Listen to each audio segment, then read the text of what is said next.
세월호의 고통과 아픔 속에 있는 경기도 안산 상록을 출신 김영환 의원입니다. 메르스로 인한 사망자 유가족들에게 위로의 말씀을 드리고 환자들의 조속한 회유를 기원합니다. 먼저 이번 사태와 관련해서 대통령과 정부가 바뀌어야 한다. 그렇지 않으면 세월호와 메르스는 다시 반복된다는 말씀을 드리고자 합니다. 국가와 정치권의 리더십 전체가 바뀌어야 된다는 점을 강조하고 싶습니다. 총리께 묻겠습니다. 삼성의 이재용 회장이, 부회장이 사과를 했습니다. 이 문제와 관련해서 적절한 시기에 대통령의 담화 또는 사과가 있어야 된다고 생각합니다. 이것을 대통령께 건의할 생각이 있습니까? 저는 공직자로서 제가 맡은 일에 대해서 최선을 다하되 정부가 잘못한 부분에 관해서는, 부족한 부분에 관해서는, 아쉬운 부분에 관해서는 제가 의견을 표명을 하고 있습니다. 지금 의원님 말씀하신 그 부분에 관해서는 대통령께서 종합적인 상황을 판단해서 그렇게 대처를 하실 것으로 그렇게 생각하고 있습니다. 혹시 이 문제는 대통령님께서 구태여 사과할 필요가 없다 이런 말씀으로 들어도 되겠습니까? 대통령께서 전체적으로 판단하실 일이라고 생각합니다. 정보 공개를 둘러싸고 서울시장과 국정이 여러 가지 갈등을 빚었습니다. 지금 이 순간에서 총리께서 볼 때에 박원순 시장의 정보 공개에 대한 요구가 지나쳤다고 생각하십니까? 필요한 일이었는데 언제 공개할 것인가에 관해서는 좀 그 의견 차이가 있었던 것 같습니다. 정부는 공개할 생각이 있었는데 박원순 시장이 너무 일찍 함으로써 문제가 됐다 그렇게 들어도 되겠습니까? 공개가 필요한 때에 공개를 하는 것이 맞았을 텐데 그 시점이 견해 차이가 좀 있는 것 아니냐 그렇게 보고 있습니다. 지금은 지자체와 모든 정보를 공유하면서 대처를 함께 하고 있다 그렇게 알고 있습니다. 네, 현안이 되고 있는 국회법 개정에 대해서 여쭙겠습니다. 이것이 지금 국회로 돌아오게 되면 제2에 붙이지 않고 회기 만료 시까지 계류시켜서 자동 폐기가 되는 일이 있을 수 있는데 이것이 헌법의 위배라는 것에 동의하십니까? 예, 뭐 그것이 꼭 바로 헌법 위배하고 연결되는 것은 아닌 것으로 알고 있습니다. 규정이 되어 있습니다. 그러니까 제2에 붙이지 않으면 헌법 위배죠. 그 부분에 관해서는 이제 위배냐 여부에 대해서는 좀 면밀하게 검토를 해봐야 되는데 그 자체가 바로 위배가 되는 것이냐고는 좀 따져보겠습니다. 제가 지금까지 알고 있기로는 바로 위배가 되는 것은 아니다 그렇게 알고 있습니다. 이거 국회에서 압도적으로 찬성된 거 알고 계실 거고요. 국회의장 중재안이 지금 청와대에 가 있는 거 아니겠습니까? 이것이 되게 될 경우에는 정쟁이 유발이 되고 국정을 혼란시키게 될 것이라고 생각합니다. 여론조사 결과는 알고 계시죠? 압도적인 국민들이 개정안에 대해서 찬성을 하고 있고요. 대통령의 거부권 행사에 대한 여론이 긍정보다는 부정적인 답변이 높은 걸로 나와 있죠. 국가기관 간의 권한 다툼에 대해서 권한쟁의 심판을 청구할 수 있죠. 그리고 이것이 또 헌법 선고가 나오기 전까지는 국회법을 정지시키는 가처분 결정도 가능하죠. 뭐 그런 결정들이 있을 수는 있습니다. 그것이 과연 그 요건에 해당되느냐 하는 것은 좀 더 면밀하게 따져봐야 된다고 생각합니다. 총리로서 대통령에게 간곡하게 거부권을 행사하시지 않도록 또 아까 얘기한 이런 권한쟁의 심판과 같은 방법이 있기 때문에 이렇게 해서 정쟁을 줄이는 것이 메르스의 고통을 당하고 있는 국민에 대한 일이다 하는 제 말씀을 경측 잘 들어주시고 그런 건의를 해주시기 바랍니다. 그렇게 하시겠습니까? 위원님의 뜻을 잘 알겠습니다. 그리고 그 뒤에 어떤 조치들이 필요할 것인가 하는 부분에 관해서는 제 나름대로 충분하게 검토를 해보겠습니다. 다만 거부권은 대통령께서 처리하실 고유 권한이기 때문에 그 부분에 관해서 어떻게 하는 것이 좋겠는지를 한번 좀 더 고민해 보겠습니다. 총리의 개인적인 소신은 어떤 것입니까? 어느 부분에 대해서 말씀하십니까? 거부권을 해야 된다고 생각하십니까? 아니면 안 된다고 생각합니까? 그 부분에 관해서 제가 이 자리에서 말씀을 드리는 것은 적절치 않다고 생각합니다.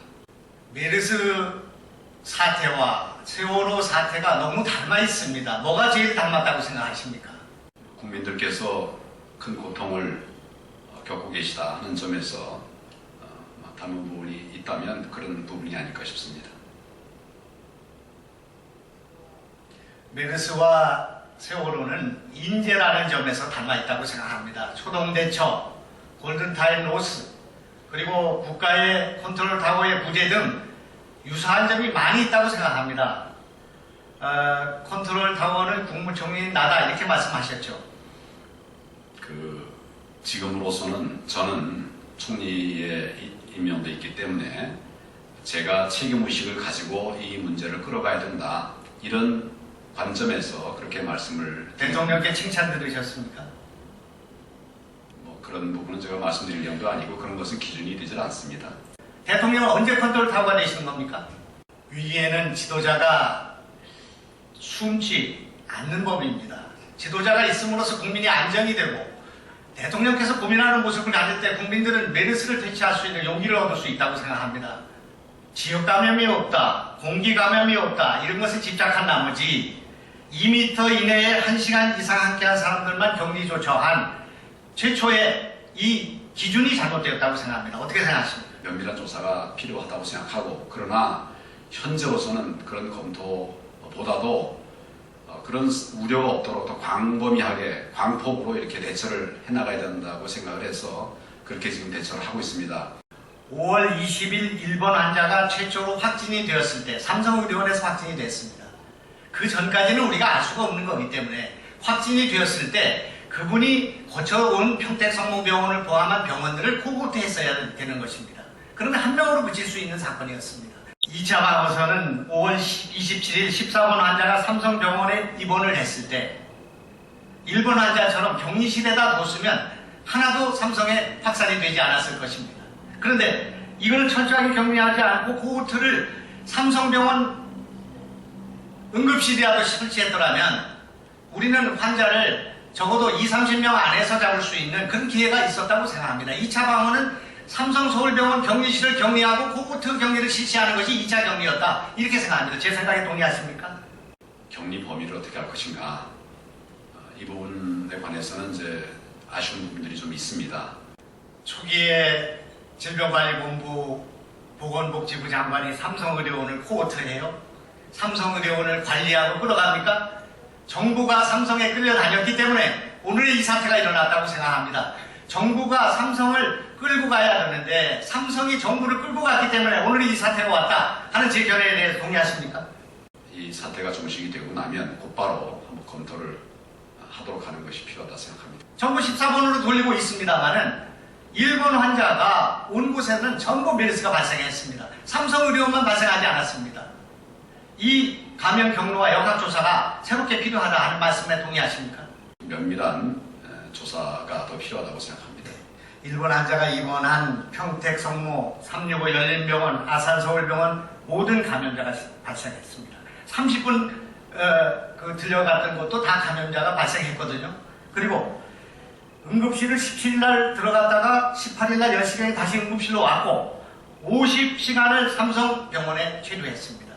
그런데 일본에 의한 감염이 한 명도 나타나지 않고 35번은 35번 환자 의사 아니겠습니까? 그렇습니다. 의사의 감염이 14번 환자에 의해서 됐다는데 그건 2-3일 사이에 잠복기 만에 35번이 감염됐다는 걸 말하는 것입니다. 그렇게 해주시겠습니까? 다시 조사해 주시겠습니까? 전반적으로 의혹이 제기되거나 또 걱정거리가 있는 부분들에 관해서는 면밀하게 조사를 해서 앞으로는 그런 일이 없도록 그렇게 대처를 하는 것이 필요하다고 생각합니다. 정부와 보건당국이 낙관적 전망과 희망적 관측으로 일관했습니다. 국민들이 메르스에 감염될 가능성은 거의 없다. 두려워할 필요가 없다. 64명으로 합리적 범위를 강력하게 설정했다. 전염력이 대단히 낮다. 1, 2차, 3차로 갈수록 전염력이 떨어진다. 등등. 정부와 보건당국의 낙관적 전망과 희망적 관측이 슈퍼 전파자의 역할을 했다는 제 주장에 대해서 어떻게 생각하십니까? 지역 감염이 작지만 일어나고 있고요. 가족 감염이 일어나고 있고요. 4차 감염이 일어나고 있고요. 아직 끝나지 않았죠. 끝날 때까지 모든 부분 가능성을 열어놓고 꼼꼼하게 검토한다고 하는 것이 정부의 방침입니다. 정부가, 대통령이 정보화 사회, 스마트폰 센츄리 이 사회, 그리고 이 정보 유통의 사회, 플랫폼의 시대에 전혀 적응이 안 되는 사고방식과 그런 태도를 갖고 있습니다. 이것이 외교에도 영향을 주고 있다고 생각합니다. 제가 저기다 보이고 있습니다만은 정치도 바뀌어야 됩니다. 국민과 대결이 아니라 상생하고, 내 탓이오가 아니라 내 탓이오가 되고, 경쟁과 투쟁이 아니라 타협과 합의를 중시하는 제왕적 통치의 시대가 아니라 플랫폼 정치 시대가 열려야 합니다. 제 말씀에 동감하시죠? 그죠? 대결이 아니고 상생의 정치가 되어야 된다 하는 말씀에 공감합니다. 대통령의 원칙주의는 상상력이 부족합니다. 유연성이 떨어집니다. 지금 일본을 고립시켜 일본하고 이 역사 논쟁, 영토 논쟁, 위안부 논쟁을 했습니다만 지금 외교적인 우리가 위에 서서 저걸 지금 그 정상회담 내지는 한일 관계를 정상화시키는 그런 위치에 서 있는가 냉철하게 돌아볼 필요가 있다고 생각합니다. 과거사 문제는 원칙을 지키되 정상적인 국가관계를 회복하는 일이 필요하다 이렇게 생각합니다. 일본과 아베에 대해서 사과를 요구했죠. 또 북한에 대해서 그동안 잘못된 태도에 대해서 사과를 요구하지 않았습니까? 그렇지만 이렇게 해가지고 남북관계와 한일관계가 조금도 풀려나가지 않는 이런 상황에 대해서 유연한 태도를 가질 필요가 있다 하는 제 말씀에 공감하십니까? 여러 가지 견해가 계시기 때문에 한쪽의 말씀을 공감하기는 어렵습니다만은 많은 여론들을 듣고 그렇게 대처를 할 필요는 있다 이런 생각을 합니다.